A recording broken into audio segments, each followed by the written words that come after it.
Reprezentačnú prestávku využili ružomberskí futbalisti na prípravu do ďalších bojov. Súperom v opäť rozbehnutej ligovej súťaži im bolo Komárno. Snahou zverencov Ondřeja Smetanu bolo nadviazať na predchádzajúce 3 víťazstvá.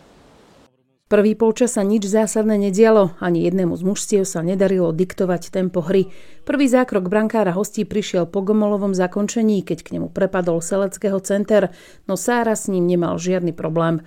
Rozruch priniesla presná strela Ruže, keď sa po gomolovej prihrávke podarilo Seleckému prekonať brankára, no gól pre tesný gomolov offside neplatil a radosť tribún tak trvala len chvíľu. V prvom dejstve nebolo ani jedno z mužstiev dominantnejšie, nik si nevytvoril vyloženú šancu.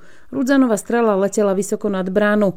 Bačíkovu zas potom, čo si loptu zasekol na hranici 16-ky, v poslednej chvíli zblokovala defenzíva súpera. Asi bylo vidět, že ten první poločas byl, nebo ten úvod byl trošku nervóznější z naší strany a jako je to zápasové tempo občas, nebo taková ta intenzita větší toho zápasu, tomu možná chybělo plynulost a občas jsme dělali řešení.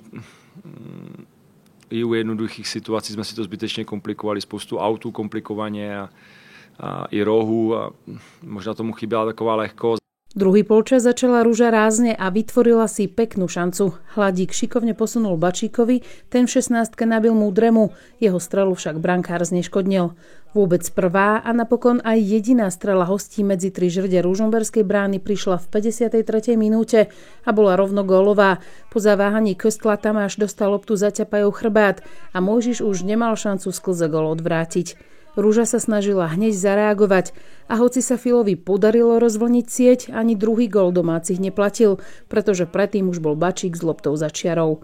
Aktivita domácich sa zvýšila, s pribúdajúcim časom museli všetko staviť na ofenzívu.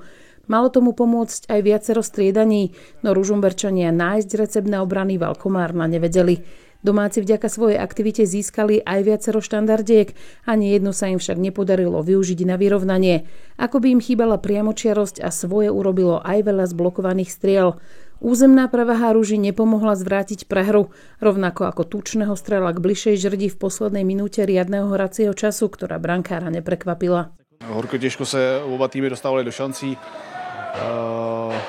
Bohužel jsem udělal nějakou chybku, je třeba to přijmout jako chlap.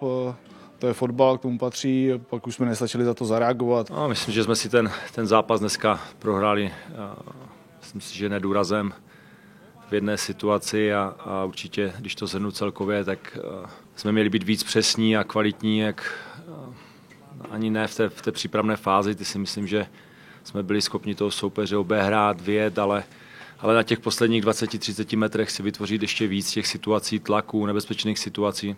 Málo gólových príležitostí a poctivý blok súpera, ktorým prehusťoval priestor, malo za následok, že sa Ruži nepodarilo napriek aktivite vyrovnať a získať aspoň bod. Séria 3 víťazstiev sa tak skončila a MFK je aktuálne na 10. priečke.